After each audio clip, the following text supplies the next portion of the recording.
नमस्कार दोस्तों। UPSC prelims 2023 के लिए हम विजन आईएएस की 15 महीनों की मैगजीन्स कवर कर रहे हैं।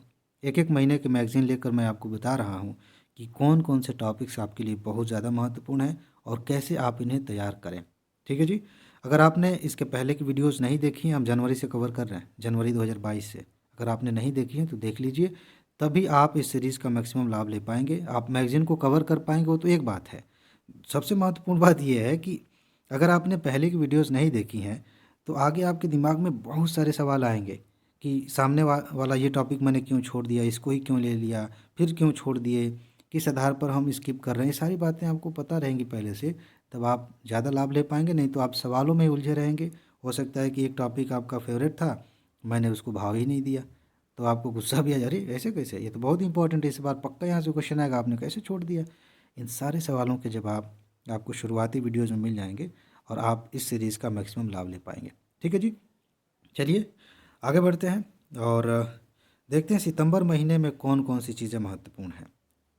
देखिए, इस सेक्शन में बहुत सारे ऐसे टॉपिक्स हैं जो हमने पहले भी देख लिया है, तो उन्हें तो छोड़ना ही है। बाकी एक मैं याद दिलाने के लिए ले रहा हूँ, इसको भी हमने पहले भी लिया है। महत्वपूर्ण बात यह है कि कुछ नियमों में संशोधन करने की बात हो रही थी। जो CSR है उसके क्या रूल्स हैं, क्या किस कंपनी पे किस रूप में लागू होंगे, ये सारी बातें मैंने कही थी, आप तैयार कर लीजिएगा।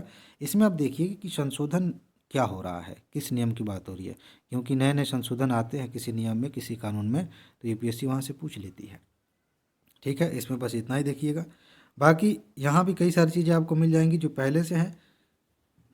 एक बात देखिए, वैसे सही में कई सारी चीज़ें हैं, इसको भी मैंने कवर किया है। CSO के बारे में मैंने बताया था, विस्तार से बताया था, राइट्स मैकेनिज्म के बारे में बताया था, वो सब कुछ देख लीजिएगा। बस याद दिलाने के लिए कि यह टॉपिक इंपॉर्टेंट है, यहाँ से क्वेश्चन पूछा जा सकता है, ये बता रहा हूँ। पूर्वी आर्थिक मंच एक छोटा सा टॉपिक है, मैं इसको उतना महत्वपूर्ण नहीं मान रहा हूँ, लेकिन एक बार देख लेंगे कि यह किस देश से जुड़ा हुआ है, क्या होता है इसमें। बाकी कुछ ज़्यादा इसमें खास है नहीं। IR में भी, इकॉनमी में आप आएंगे तो यहाँ कुछ टॉपिक्स आपको महत्वपूर्ण मिलेंगे। जैसे मानव विकास रिपोर्ट के बारे में क्वेश्चन खूब आते हैं, अलग अलग मतलब एंगल से क्वेश्चंस पूछे जाते हैं। यहाँ देखिए कहाँ है मानव विकास रिपोर्ट, आपको पता ही है जिनको एक्चुअली मैंने साइड में लिख रखा है, तो वहाँ मैं पहले देख लेता हूँ फिर यहाँ खोज लेता हूँ। यहाँ देखिए मानव विकास रिपोर्ट, आपको क्या देखना है, सबसे पहले ये देखिए कि यह रिपोर्ट किसके द्वारा जारी की जाती है। उसके बाद उससे भी ज़्यादा महत्वपूर्ण इस बारे में यह है कि इसके कंपोनेंट कौन कौन से हैं, किन किन चीज़ों को ध्यान में रखकर रिपोर्ट तैयार की जाती है, उसी पर क्वेश्चन पूछा जाता है ज़्यादातर। ठीक है, उसे आप तैयार कर लेंगे, आपका काम हो जाएगा। बाकी मनरेगा के बारे में मैंने पहले भी आपको बताया था, और यह टॉप 500 सीरीज़ में भी है, इसकी नोट भी आपको दी जा चुकी है। आप इसके बारे में विस्तार से पढ़िएगा। विस्तार से मतलब एक एक चीज़ बहुत महत्वपूर्ण है, कब शुरू हुआ, क्यों शुरू हुआ, कब संशोधन हुआ, क्या क्या इसके प्रावधान हैं, बेरोजगारी भत्ता किसको मिलेगा, एक्चुअली वो जब काम नहीं मिलेगा तो काम के बदले में भत्ता मिलेगा, उसका क्या हिसाब किताब है, महिलाओं के लिए आरक्षण और सोशल ऑडिट की व्यवस्था, ये सारी चीज़ें आपको देखनी पड़ेंगी इसमें। ठीक है, तो आप इसे देख लीजिए, आपका ये टॉपिक तैयार हो जाएगा। बाकी चीज़ें इधर आ जाइए आप। सुरक्षा में, सिक्योरिटी में आप देखेंगे तो यहाँ कुछ खास चीज़ें नहीं मिलेंगी। थोड़ा सा आप देख सकते हैं कि हाइब्रिड आतंकवादी क्या होता है। ठीक है, इस शब्द को आप थोड़ा सा समझ लीजिए और आपका काम हो जाएगा। ठीक है जी।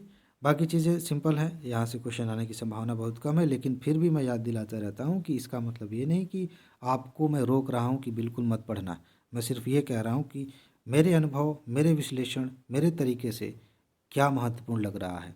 और ये मेरे कहने का मतलब क्या है, ये भी मैंने शुरू में बताया। ऐसे नहीं कि मेरा मूड कर रहा है कि आज मैं इस टॉपिक को महत्वपूर्ण बना देता हूँ, ऐसा नहीं, मेरा अपना कुछ नहीं है, यूपीएससी को समझ करके मैं ये बात कह रहा हूँ। ठीक है, चलिए तो पर्यावरण वाले सेक्शन में आ जाते हैं, और इसमें जब आप आएंगे तो वायु प्रदूषण नीति कहीं लिखा है, ये लिखा है वायु प्रदूषण नीति। आप पढ़ेंगे तो जो सिंपल पॉलिसीज़ है उसके बारे में थोड़ा सा जान लीजिए, लेकिन वायु प्रदूषण अपने आप में एक टॉपिक है, बहुत महत्वपूर्ण टॉपिक है। उसे आप देखिए कैसे मापते हैं, कौन कौन से सूचकांक आते हैं, अलग अलग तरीके से आप देखेंगे, इस पर चर्चाएं होती रहती हैं, टॉपिक्स महत्वपूर्ण होते रहते हैं। तो आप वायु प्रदूषण को एक टॉपिक मान करके इसे अच्छे से तैयार करिए। बाकी इस पॉलिसी के बारे में थोड़ा सा जान लीजिए बस। बाकी शुरुआत में ही मैंने बताया था कि चीता के बारे में आगे भी बात होगी, और बहुत अच्छे से बताया था, वही सारी बातें यहाँ पर लागू होंगी। चीता को कैसे मतलब इस टॉपिक को कैसे तैयार करना है आप अच्छे से देख लेंगे। मैंने ये भी बताया कि इस टॉपिक के बहाने कहाँ कहाँ से क्वेश्चन आ सकते हैं। तो फालतू का एक ही बात 20 बार कहेंगे तो कोई मतलब नहीं है, लेकिन इसका मतलब ये भी नहीं कि इसे इग्नोर करके आगे बढ़ जाए। मैं याद दिला रहा हूँ कि इसके बारे में मैंने 1-2 मिनट बात की है, हो सकता है उससे ज़्यादा बातें की हैं। तो आप इसे महत्वपूर्ण मानिए, जो चीज़ें मैंने बताई हैं उसके आधार पर इसे तैयार करिए। आगे बढ़ते हैं। अंतर्राष्ट्रीय सौर गठबंधन के बारे में आपको पता है? कहाँ है, पहले खोजिए तो इधर, ये देखिए। अंतर्राष्ट्रीय सौर गठबंधन और अंतर्राष्ट्रीय नागर विमानन गठबंधन, इन दोनों को पहले अलग अलग पढ़िए। सौर गठबंधन के बारे में पीसीएस में पूछ लिया जाता है कभी कभी, इसका मुख्यालय कहाँ है, इस तरह से। लेकिन यूपीएससी के लिहाज से आप देखेंगे तो सिर्फ उतना ही नहीं है, आपको ये जानना पड़ेगा कि अंतर्राष्ट्रीय सौर गठबंधन का मकसद, उद्देश्य, लक्ष्य क्या है, ठीक है ना, वो जान लीजिए। साथ ही साथ इसके तहत कुछ प्रोजेक्ट्स सोचे गए हैं, प्रस्ताव लाए गए हैं कि ऐसा किया जाए तो कैसा रहेगा, ठीक है, उस पर भी बात चल रही है। तो इसके तहत कौन कौन सी योजनाएं चल रही हैं, कौन कौन से कार्यक्रम लाए जाने हैं, उसको थोड़ा सा देख लेंगे। और इस संगठन के बारे में भी आपको अच्छे से पता होना चाहिए। अंतर्राष्ट्रीय नागर विमानन संगठन यह क्या है, कैसे काम करता है, इसके बारे में थोड़ा सा आप जान लीजिए, ये टॉपिक आपकी तैयार हो जाएगी। बाकी मॉन्ट्रियल प्रोटोकॉल देखिएगा, कहीं लिखा है क्या? मॉन्ट्रियल प्रोटोकॉल 5.7.17, इधर यहाँ देखिए। मॉन्ट्रियल प्रोटोकॉल, इसका संबंध किससे है? सिंपल सा क्वेश्चन। इसमें कौन कौन सी बातें शामिल की गई हैं इस प्रोटोकॉल में? बेसिक, इसकी शुरुआत कब हुई, ये 3 बातें अगर आपको पता है तो क्वेश्चन चाहे कहीं से भी पूछा जाएगा, कम से कम इतना है कि इसको इग्नोर करके कोई अच्छा क्वेश्चन नहीं बनाया जा सकता। ये बातें कहीं ना कहीं शामिल करनी पड़ेगी, तो बस इतना ही जान लीजिए, हो गया।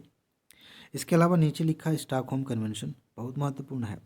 कब शुरू हुआ, क्यों शुरू हुआ, किस मकसद से, ठीक है, इसके बारे में थोड़ा सा जान लेंगे, इसका उद्देश्य जान लेंगे, क्लियर हो जाएगा। इसको आप देख लीजिएगा। ये भी बहुत महत्वपूर्ण है कि ये प्रायर इन्फॉर्म्ड कंसेंट क्या होता है, पूर्व सूचित सहमति क्या होती है और किससे संबंधित होती है। बहुत काम की चीज़ आपको पता चलेगी कि पूर्व सूचित सहमति किस बारे में चाहिए भाई, क्या चल रहा है, तब उसको देखेंगे, नीचे जाएंगे तो पता चलेगा कि ये तो एक बड़े इशू से संबंधित है। वो इशू क्या है आपको पता चलेगा इस टॉपिक को अंदर पढ़ने पे, ठीक है। चलिए आगे बढ़ते हैं। थोड़ा सा इसके बारे में आप जान सकते हैं, चर्चा में रहता है। नील कुरिंजी क्या है, ठीक है, इंटरेस्टिंग है, इसके बारे में जानेंगे ना थोड़ा सा तो मज़ा आएगा। बस थोड़ा सा आइडिया लगा लीजिए कि कहाँ पाया जाता है ये और ये क्या है, सिंपल, इससे ज़्यादा कुछ नहीं। इस बार सोशल इश्यूज़ में 2-3 टॉपिक्स महत्वपूर्ण हैं, आपको देखना चाहिए।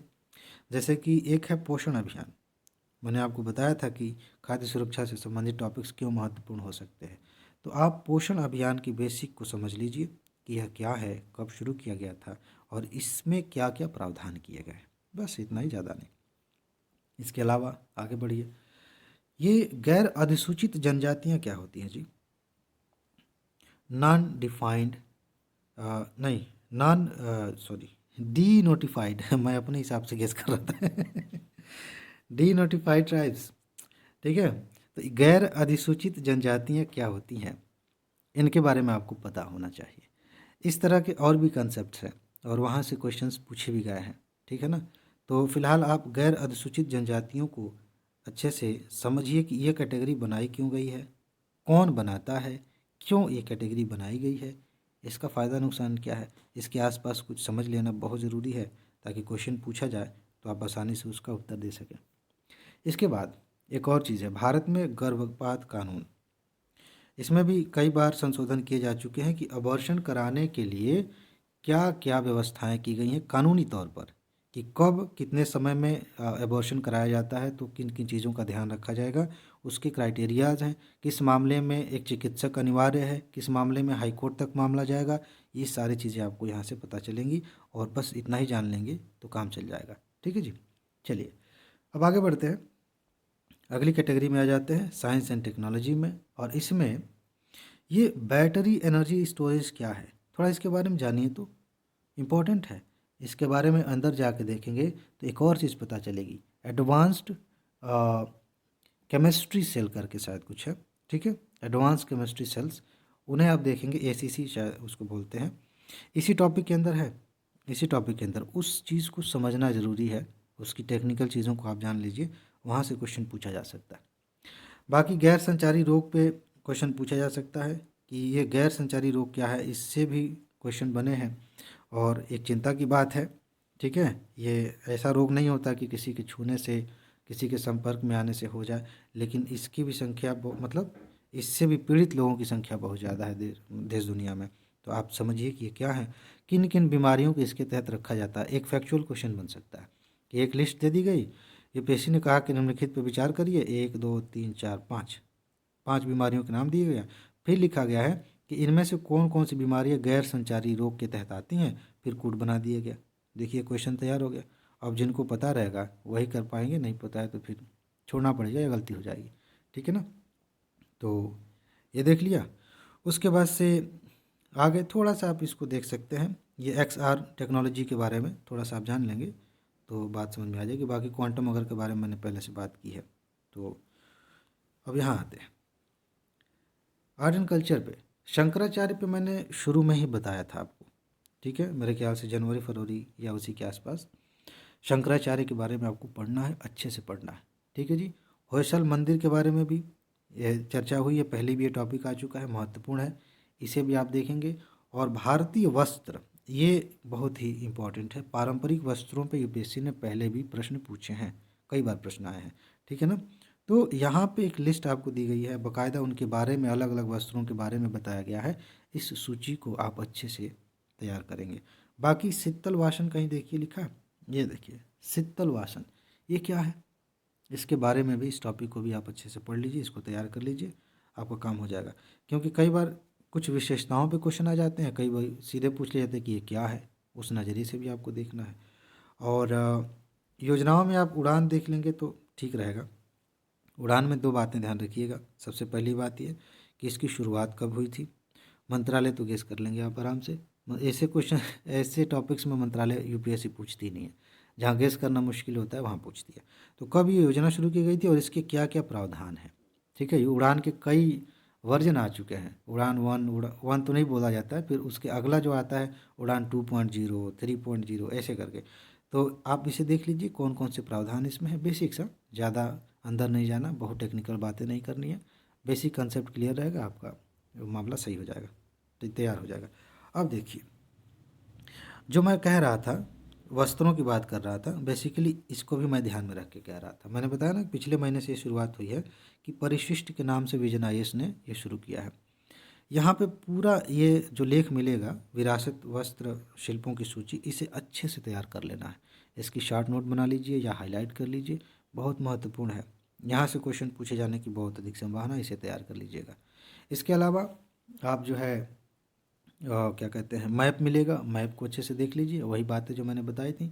जो व्यक्ति हैं, ठीक है, उनमें दारा शिकोह और भगत सिंह, आप नीचे देखेंगे तो दारा शिकोह और भगत सिंह भी उसी लिस्ट में है जो चर्चित व्यक्ति हैं। इनके बारे में थोड़ा ज़्यादा विस्तार से जान लीजिए, महत्वपूर्ण है। ठीक है, तो बस इसमें इतना ही है। और आपको लग रहा होगा कि पहली वीडियोस आधे आधे घंटे की आती थी, ये कम क्यों कर दिए। इसके कई कारण हैं और सबसे बड़ा कारण यही है कि जब मैं बता ही रहा हूँ आपको कि ये पढ़ना वो पढ़ना, पढ़ा तो नहीं रहा ना, तो जितना जल्दी बता दूं कि इस पे ध्यान दे दीजिए, उतना आपके लिए ठीक रहेगा, ताकि आप तुरंत मैगज़ीन पे जाएं और उसको पढ़ना शुरू कर दें। ठीक है ना, तो इसमें बस इतना ही है। अपना ख्याल रखिए, खुश रहिए, मस्त रहिए, मुस्कुराते रहिए, जल्दी से सफल होइए और ज़िंदगी को एंजॉय करिए। आगे मिलते हैं।